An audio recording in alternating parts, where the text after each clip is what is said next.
ఆ రోజు night కృతికి tablet ఇస్తున్నాడు రిషి. కృతి కొంచెం లేచి కూర్చుంటూ ఉంది. రిషి తనకి పిల్లో సపోర్ట్గా పెట్టి ఇంకా ఏమైనా కావాలా అని అడిగాడు నార్మల్గా. కృతి, ఏంటి రిషి, నువ్వు ఎందుకు అలా ఉంటున్నావు? సీరియస్గా నాతో సరిగా మాట్లాడడం లేదు అని అడిగింది. రిషి, అదేం లేదు. కృతి, ఎందుకు లేదు? నాకు స్పృహ వచ్చి 15 రోజులయ్యింది. హాస్పిటల్లో వస్తావు, తెలివిగా ఇంకొకళ్ళతో వచ్చి నా దగ్గర కూర్చొని టైం స్పెండ్ చేస్తావు. ఇవాళ మార్నింగ్ ఇంటికి వచ్చాక దించేసి వెళ్ళి ఇప్పుడు వచ్చావు. రిషి, చిన్ను, ఈ టైంలో ఎక్కువ ఆలోచించకు. అదేమీ లేదు, నీకు ఇంకో 10 డేస్లో స్కానింగ్ చేస్తారు. కృతి, నాకే స్కానింగ్లు వద్దు, నువ్వు నాతో ముభావంగా ఉంటున్నావు అంటూ కళ్ళు తుడుచుకుంది ఏటో చూస్తూ. రిషి, ఇప్పుడు ఎందుకు ఏడుస్తున్నావు అని అడిగాడు బాధగా. కృతి, నీకు తెలియదా? రిషి, మరి నేను ఎందుకు కోపంగా ఉన్నానో నీకు తెలియదా? కృతి, తెలుసు, నీకు అడ్డం వచ్చానే కదా. రిషి, తెలుసు కదా, మరి అలా ఎలా చేసావు? కృతి, నా ప్రాణం కన్నా నువ్వు నాకు ఎక్కువ కాబట్టి. రిషి, నాది సేమ్ డైలాగ్ తెలుగులో. కృతి, చెప్పాగా నువ్వు నా కోసం ఎంతో చేసావు. రిషి, అందుకని నీ ప్రాణాన్ని కూడా ఇచ్చేస్తావా? నీకేమైనా అయితే నేనేం కావాలి అని అడిగాడు కోపంగా. కృతి ఏం మాట్లాడలేదు.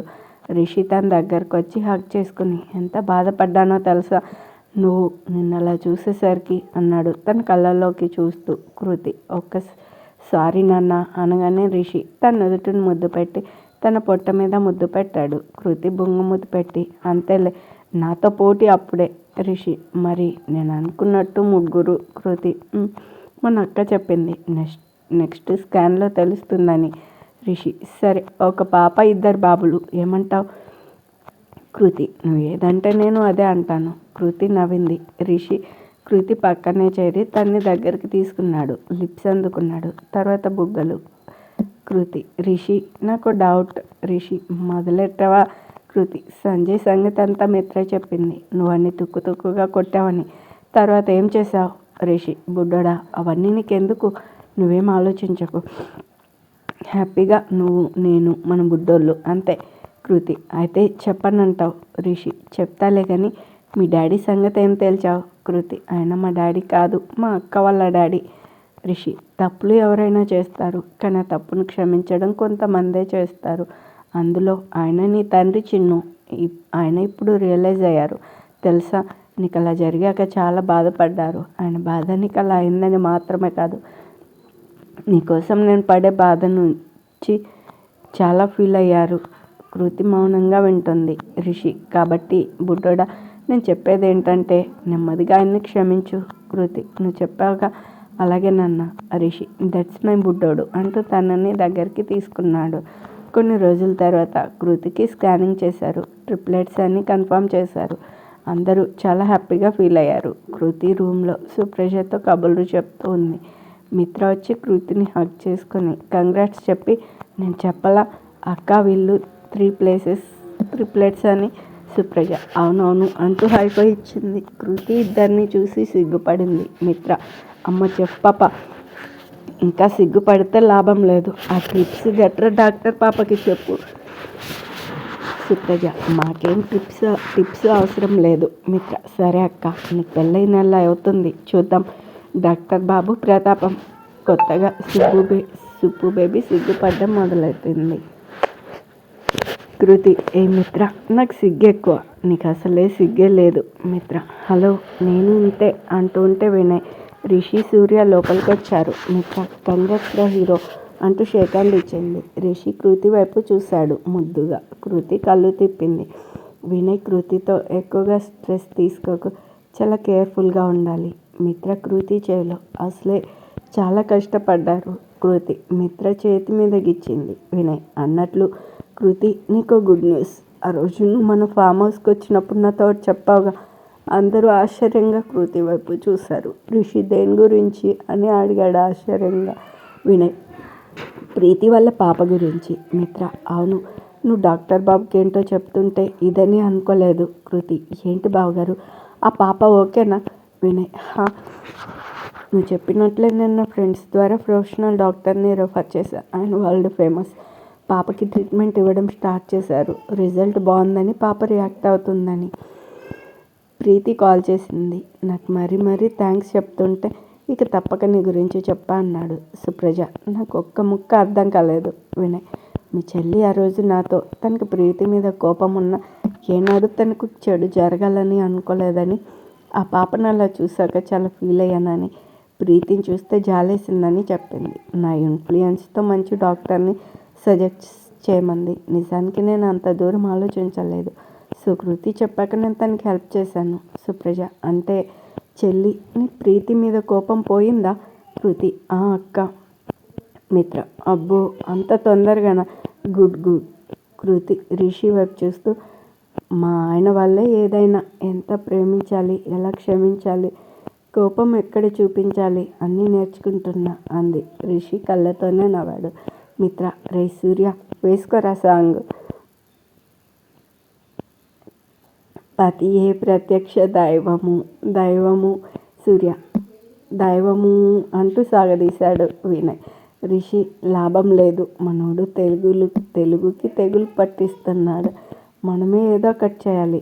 రిషి, నీకు ఇంకోటి చెప్పాలి బ్రో, మన బావమర్దికి ఇంకో నేమ్ ఉంది, క్వశ్చన్ బ్యాంక్. ఎప్పుడు ఏదో ఒకటి అడుగుతూనే ఉంటాడు అని కళ్ళగరేశాడు. సూర్య బిక్కమొహం వేశాడు. వినయ్, మరే మన మామ వీళ్ళని బాగా గారాబం చేసి అలా తయారు చేశాడు రిషి, అంతే. లేకపోతే ఎంతసేపు క్వశ్చన్సే, పాపం ఆన్సర్స్ ఇలా ఉంటాయని నేర్పలేదు. వినయ్, మొత్తానికి ముగ్గురే అంటూ ఇంకా టీచ్ చేశాడు. ఆ సర్కేస్ సుప్పు, చెఫ్ పాప క్వశ్చన్ బ్యాంక్ సిఏ పాప, అంతేలే డాక్టర్ బాబు, అందరూ నీలా గోపిలు కాదుగా అని చురక అంటించింది. వినయ్, గోపినా అంటే సుప్పు, కరెక్ట్గా చెప్పావే అంటూ హైఫై ఇచ్చింది. కృతి, సరే కానీ సూర్య, నీ కెరీర్ గురించి ఏం డిసైడ్ చేసావు? సూర్య, ఏముందక్క, 1 year నుంచి జాబ్ చేస్తున్నా. కృతి, అది ఓకే, ఓన్గా సాఫ్ట్వేర్ కంపెనీ పెడతా అన్నావు. రిషి, ఓ పంచే, మమ్మల్ని అందరినీ వదిలేసి అభిగాన్ని తగులుకో, వాడు ఎంత యుఎస్ వెళ్ళు, వాడి కంపెనీలో చేరు, నీ ప్రశ్నలతో వాడు బుర్ర తినే చచ్చి ఊరుకుంటాడు అభిగాడు అన్నాడు. సూర్య కృతితో, చూడక్క అంటూ ఒళ్ళో తలపెట్టుకున్నాడు. కృతి, ఆయన అంతే, ఏది తిన్నగా చెప్పడు. తన ఉద్దేశం ఏంటంటే అభిది ఓన్ కంపెనీ కదా, నీ గోల్ అదే కదా, ఓన్గా పెట్టుకోవాలని. సో అభిని చూసి నేర్చుకోమని, ఎలా స్టార్ట్ చేయాలి, ఎలా సక్సెస్ చేయాలి అని అంటూ సూర్య జుట్టు నిమిరింది. సుప్రజ ఇద్దరిని హక్ చేసుకుని, మనం ఇలా ప్రేమగా ఉంటామని వాళ్ళకి కుళ్ళు అంటూ వెక్కిరించింది. అమ్మమ్మ, అబ్బా ఎంతకాలానికి నేను అనుకున్నట్టు అందరూ ఒకే చోట చేరారు. ఏదేమైనా ఇదంతా నీ వల్లే మనవడా అంటూ రిషి నుడిటిన ముద్దు పెట్టింది. రిషి, నా ఒక్కడి వల్లే కాదు గ్రాని, ఇదిగో మా అన్న కూడా అంటూ వినయ్ భుజం తట్టాడు. అమ్మమ్మ, అది కొంతవరకు నిజం, కృతులను తిరిగి జాగ్రత్తగా మనకు అప్పగించాడు అనగానే కృతి, ఇందులో మా మిత్ర చేసింది ఎంతో ఉంది. సూపర్, కరెక్టే, మా మిత్ర అక్క సూపర్. రిషి, అవును గ్రాని, అసలు ఇంకా ఉన్నారు అంటూ ఏదో చెప్పబోతుంటే శ్రావణి, అమ్మ వీళ్ళందరినీ భోజనానికి రమ్మని చెప్తా అని ఇక్కడే సెటిల్ అయ్యావేంటి? అమ్మమ్మ, అబ్బా పిల్లల్ని చూడవే, కడుపు నిండుతుంది. శ్రావణి కూడా సెటిల్ అయ్యి, నిజమమ్మా, ఇదంతా రిషి వాళ్ళనే, తనే లేకపోతే ఇంత సంతోషంగా ఉండేవాళ్ళమ్మా. ఈలోపు కిషోర్ లోపలికి వచ్చి చూశాడు, మళ్ళీ వెళ్ళాడు. సుప్రజ, అబ్బో మా ఆయన కూడా కొంత హ్యాండ్ వేశాడు ఇందులో. అమ్మమ్మ, ఎవరు ఎన్ని హ్యాండ్స్ వేసినా అప్పర్ హ్యాండ్ మాత్రం మా రిషిదే అంది. మిత్ర, కాదమ్మమ్మ, వాడు చెయ్యి ముందు పెట్టాడు కనపడకుండా, మేమంతా తలో చెయ్యి వేశాం. ఏదైతే మా సుకృషిలు ఒక్కటయ్యారు అది అంటూ రిషి కృతిని హక్ చేసుకుంటూ కిషోర్ కంచంలో అన్నం పెట్టుకొని తీసుకొచ్చాడు. మీరంతా కలిసి నా చిన్నోడికి, లోపల నా 3 మనవళ్ళకి ఆకలన్న విషయం మర్చిపోయారు అంటూ కృతి దగ్గరికి వచ్చాడు. కృతి కిషోర్ వైపు చూసి నవ్వింది. కిషోర్ శ్రావణి చేతికి ప్లేట్ ఇచ్చి, అందరూ ఉన్నారు కాబట్టి నా మనసులో మాట చెప్తున్నా, ముందు రిషి, నీకే తెలియని మూర్ఖత్వంతో నేను చాలా బాధ పెట్టాను. నా కూతుర్ని దూరం చేసి నిజంగా చాలా పెద్ద తప్పు చేశాను, నన్ను క్షమించండి అల్లుడు గారు అంటూ చేతులు పట్టుకున్నాడు. రిషి పైకి లేచి, ఇదిగో మామ, నువ్వు అల్లుడు గారు అంటే నేను మామగారు అనాల్సి వస్తుంది, కాబట్టి చిన్నల్లుడు అని పిలిచే చెప్తా అనగానే సూర్య, అవును డాడ్, చిన్నల్లుడు, ఇది బాగుంది. రిషి అన్నట్లు పైన నా చాపర్కి ల్యాండింగ్ ఏర్పాట్లు చేస్తున్నారా? కిషోర్, తప్పకుండా చేస్తా. మిత్ర, సరే మా ఆడపడుచుని మీరంతా చూశారు కదా, రిషిగాడు అన్నట్లు అభికిచ్చి పెళ్లి చేయడానికి మా హబ్బీ అండ్ ఇంట్లో వాళ్ళు ఓకే అన్నారు. ఇంకా అభి అభిప్రాయం అడగాలి రిషి. అది నాకు వదిలే అనగానే అమ్మమ్మ, అవును మా కృతులకి 3 పిల్లలు ఓకే, మరి అబ్బాయిలా అమ్మాయిలా? కృతి సిగ్గుపడుతుంటే రిషి, ఇదిగో గ్రాని, అవి మా ఫ్యామిలీ సీక్రెట్స్ అనగానే మిత్ర, ఆపవో, సీక్రెట్స్ లేవు ఏం లేవు, నేను ఫిక్స్ అయ్యా. ఒక పాప 2 బాబులు, నేమ్స్ కూడా పెట్టేశా. పాప సుకృషి, పెద్దోడు రిత్విక్, చిన్నోడు కృతి సుప్రజ. అబ్బో, మరి ఒక బాబు 2 పాపలైతే? మిత్ర, అప్పుడు చూద్దాం. ఇంతకీ నేను పెట్టిన నేమ్స్ ఓకేనా? సుకృషిలు 2 డబుల్ ఓకే అన్నారు. కొన్ని రోజుల తర్వాత కృతి గ్రూప్స్ని రిషి గ్రూప్స్గా మార్చినట్లుగా అండ్ రిషిని చైర్మన్గా డిక్లేర్ చేయడానికి మీటింగ్ అరేంజ్ చేశారు. మీడియా కూడా వచ్చింది. అన్ని బ్రాంచుల నుంచి మేనేజర్స్, ఇన్ఛార్జీలు వచ్చారు. ముందు Kriti, dear managers and my friends, Kriti group of హోటల్స్ని రిషి గ్రూప్ ఆఫ్ కంపెనీగా మార్చడం అయింది. అండ్ ఇంతవరకు నేను, మా డాడీ కిషోర్ గారు, మై సిస్టర్ సుప్రజ, మా బెస్ట్ ఫ్రెండ్ మిత్ర మాత్రమే డైరెక్టర్స్గా ఉన్నాం. ఇక నుంచి నా హస్బెండ్ మిస్టర్ రిషి చైర్మన్గా ఉంటారు అనగానే అందరూ చప్పట్లు కొట్టారు. కృతి, నేను ఎండీగా రిజైన్ చేశాను. అలా అని నా చెఫ్ వృత్తిని వదిలేయను. ఇప్పుడు రిషి గారు మాట్లాడతారు. రిషి లేవగానే అందరూ రిషి ఏం చెప్తాడా అని వింటూ ఉన్నారు. రిషి, నిజం చెప్పాలంటే మీ మేడం నా మీద చాలా పెద్ద బాధ్యతలా పెట్టారు. నన్ను చైర్మన్గా చేసి. నా వైఫ్ సుకృతి మేము కాలేజ్ డేస్లో ఉండగా కొత్త విషయం నేర్పింది, డిగ్నిటీ ఆఫ్ లేబర్. చేసే పని ఏదైనా అది చాలా ఆనందంగా ఇష్టపడి చేయాలి. పనికి చిన్న పెద్ద అని తేడా లేదు అని. నిజానికి నేను ఒక చిన్న బేకరీలో కంప్యూటర్ ఆపరేటర్గా చేశానని చెప్పుకోవడానికి చాలా హ్యాపీగా ఫీల్ అవుతున్నా. అందరూ చప్పట్లు కొట్టారు. అలా నేను వేసే ప్రతి అడుగులో నాకు తోడుగా ఉండి ఒక ఫ్రెండ్లా, అమ్మలా నన్ను ఎంకరేజ్ చేసింది. చివరికి నా గోల్ రీచ్ అయ్యేలా చేసింది అంటూ కృతి వైపు ప్రేమగా చూశాడు. అందరూ చప్పట్లు కొట్టారు. రిషి, నేనైతే ఒక మనిషిని అంచనా వేయడానికి ముందుగా తనలోని పాజిటివ్ షేడ్స్ని ముందు చూస్తా, నెక్స్ట్ నెగిటివ్ షేడ్స్. ప్రతి మనిషిలో 2 ఉంటాయి, బట్ ఆ సంజయ్లో జలసి అనేది ఎక్కువగా కనపడింది అంటూ సంజయ్ నిర్వాకాల గురించి చెప్పాడు. ఇక్కడ నేను మీకు 2 ముఖ్య విషయాలు చెప్పాలనుకుంటున్నాను. ఒకటి, Sanjay Born with golden spoon. తనకి ఏది కావాలన్నా తన దగ్గరికే వచ్చేది. అలా అలవాటయ్యి చివరికి జలసి, అహంకారం తోడయి పగను పెంచుకొని మనసులను చంపే వరకు వచ్చాడు. ఇంకొకటి, తను పుట్టడమే పేదరికం. తల్లి చనిపోతూ తమ్ముడిని అప్పగించింది. తండ్రి ఏమాత్రం పట్టించుకోలేదు. అయినా అతను ఏమాత్రం చిరాకు, కోపం, ద్వేషం లాంటి ఫీలింగ్స్ని చేరనివ్వలేదు. తను ఇంటర్తో చదువు ఆపి తన తమ్ముడిని MBA వరకు చదివించాడు. తనే మా డ్రైవర్ కాదు. అలా ట్యాగ్ ఇచ్చి తనని దూరం పెట్టలేను. తనే కృష్ణ. ఒకప్పుడు సుకృతికి యాక్సిడెంట్ అయితే ఆ టైంకి హాస్పిటల్కి తీసుకెళ్ళాడు. అంతేకాదు చాలాసార్లు నాకు హెల్ప్ చేశాడు. కృష్ణ షాక్. తన పేరు చెప్పేసరికి రిషి కృష్ణ అని పిలిచాడు. కృష్ణ అంతమంది ముందుకు రావడానికి సిగ్గుపడుతుంటే విశ్వతన్ని దగ్గరుండి తీసుకెళ్ళాడు. కృష్ణ ఇబ్బందిగా వచ్చాడు. రిషి, ఇతనే కృష్ణ. తన తమ్ముడికి మా రెస్టారెంట్లో జాబ్ ఇస్తున్నాను అంటూ విశ్వ వైపు చూశాడు. విశ్వ కవర్ తెచ్చి ఇచ్చాడు. రిషి అది కృష్ణకిచ్చి, కృష్ణ నువ్వు చేసిన దానికి చాలా థ్యాంక్స్ అంటూ హక్ చేసుకున్నాడు. కృష్ణ ఆనందంగా వెళ్ళాడు. కృతి లేచి తను వేసే ప్రతి అడుగులో నేను తోడున్నానని రిషిక్ అన్నారు. కానీ నేను ఈరోజు ఇంత పెద్ద హోటల్స్లో రెస్టారెంట్ రన్ చేస్తున్నా అంటే దానికి కారణం రిషిక్ గారే.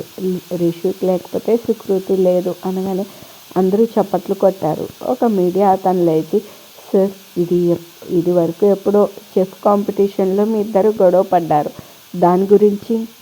రిషి, చూడండి, ప్రేమ అయినా పెళ్ళి అయినా నమ్మకం, గౌరవం ముఖ్యం. అందుకే ప్రేమికులుగా విడిపోయిన మా మీద ఒకరికొకరున్న ప్రేమ కలిపింది. ఇంకా గొడవ అంటారా? ప్రేమలో అప్పుడప్పుడు అలాంటి కలహాలు అవసరమే. ఎందుకంటే లవ్లో ప్రతిదీ అవసరమే అన్నాడు. కృతి, అవును, ప్రేమించడం, విడిపోవడం జరుగుతూనే ఉంటాయి. కానీ విడిపోయినప్పుడు నువ్వా నేనా అనుకోకుండా నువ్వే నేను అనుకుంటే ఏ లవ్ స్టోరీ అయినా సక్సెస్ అవుతుంది. రిషి, ఓకే అండి, అందరూ హ్యాపీగా భోజనం చేసి వెళ్ళండి అనగానే అందరూ లేచి వెళ్ళారు. విశ్వ, మేఘ అందరికీ దగ్గరుండి చూసుకుంటూ ఉన్నారు. మధ్యలో మేఘ, ఏ విశ్వాసం, సుప్రజ మేడం పెళ్ళిలో ఏదో చెప్పబోయావు నా గురించి. విశ్వ, ఓయ్ నువ్వేగా పెళ్ళి కుదిరిందని అబద్ధం చెప్పావు. మేఘ, చెప్పా అంటే చెప్పాను.